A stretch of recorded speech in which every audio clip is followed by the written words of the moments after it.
Before we start the video, this video is not made for kids. It's for older fans of the show and adults only. So fucking wipe that shitty smile off your fucking shit face and be mature about the video, okay? The night of Auld burns.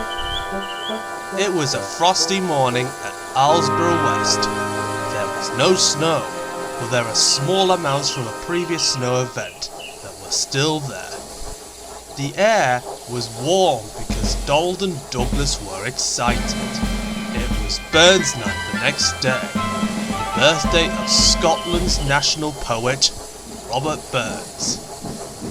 Duck could detect that the twins were excited. He rolled up beside them. "I see it's Burns Night tomorrow, is it?" "Hey, you'd be alright," replied the twins. "We cannot wait. This year it's going to be very special because we're going to have our bird supper at Lord Callan's Castle with Harvey. Duncan, Emily and Neil are going to have their bird supper up at Alstead Castle with the Earl of Sodor himself." "Well, I didn't think that the Earl was Scottish, but he wants to cater to the Scottish engine's needs, I see. Anyway, I've got to go now because I've got a train to take. Goodbye." And as Duck left, Bernard.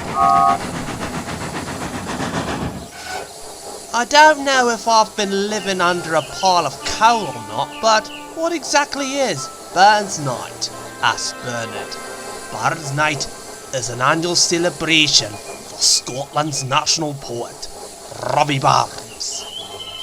Every year, on his birthday, we celebrate him and his many poems, including Tam O'Shanter, To a Moose, A Red Red Rose, A Fond Kiss, and what we sing at Hogmanay to say in the new year is Auld Lang Syne. Should old acquaintance be forgot." "Alright, thank you, Dougie. Anyway, we got to go now. If you want to know more about Robbie Burns, just go and ask Harvey. He's going to be at Callan Castle with us tomorrow night. Ta-da for now!" And the twins left.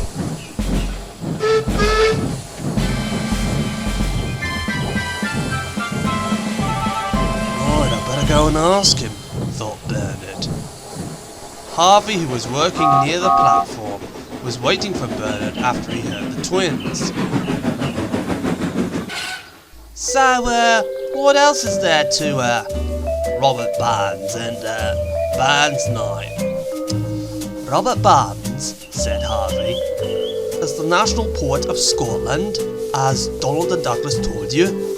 At Burns supper, there's a traditional meal of haggis, napes and tatties, as well as Scotch whisky, saying poems, and also celebrating the life of Robert Burns."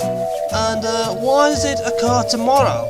"Because the 25th of January was when he was born, and every year on his birthday, the life of Robert Burns is celebrated through Burns Night. I'm going to be there at Callan Castle with Donald and Douglas, and I cannot wait too. Anyway, I think Callan and Joyce are waiting for you. I've got to get on with this work to get the point work fixed."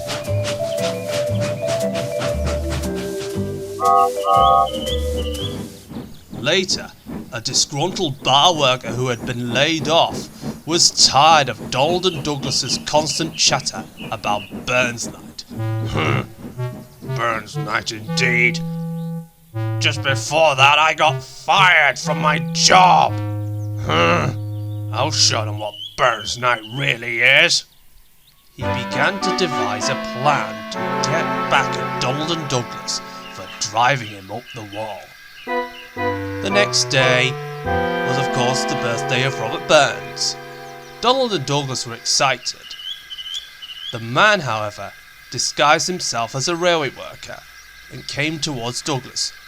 "I'm sorry," he said, but the water tower is out of order. We need to refill your tank, so we will fill it from this tanker right here.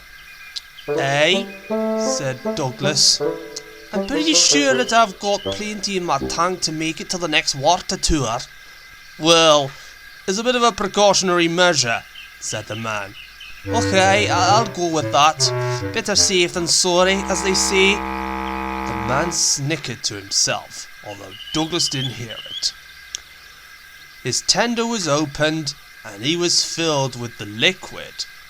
It was whiskey, but he didn't know it yet.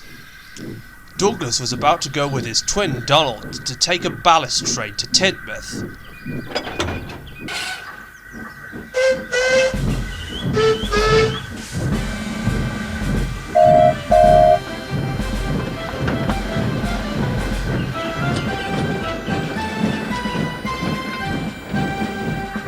The twins left.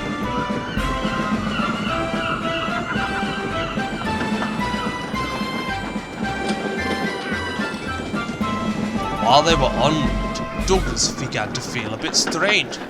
Hey, what's wrong with me?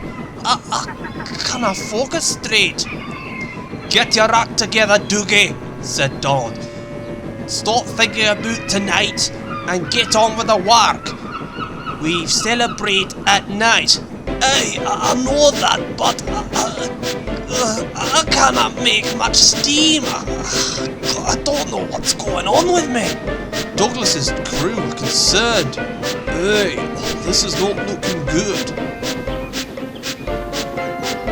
Douglas's steam pressure was going up and up until...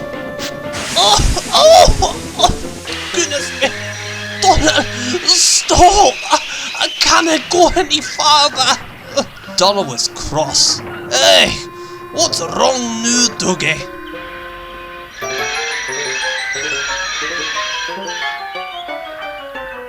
There's something wrong with the water, thought Douglas's fireman. I'll go have a look in the tender. I had a feeling that man was shady.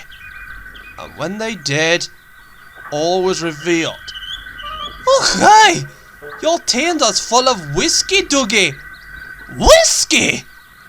Hey, and Lord Callan's private reserve too.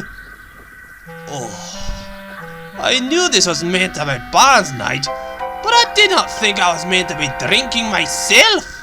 Help was called. Bernard and Harvey arrived.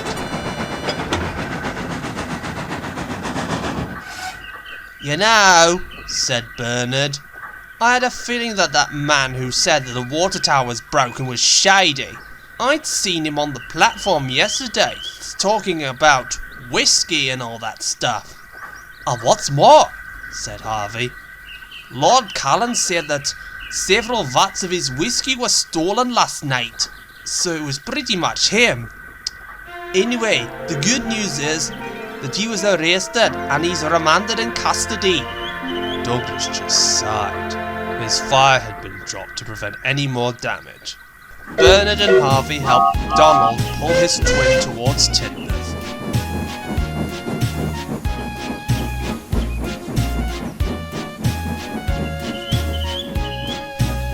Where his boiler was drained and he had a fresh drink of water. That night, Donald, Douglas and Harvey arrived at Callan Castle for Burns supper and Burns night. The Lord was waiting for them. Hey, I heard that some of my vats of whiskey were stolen last night, but I didn't think that it would be you having your Barnes night drink a few hours early, would I know? Douglas blushed. But anyway, I'm just thankful that I've got some of my vats of whiskey back. But there is some that I won't get back. But I'm thankful that the perpetrator has been brought to justice.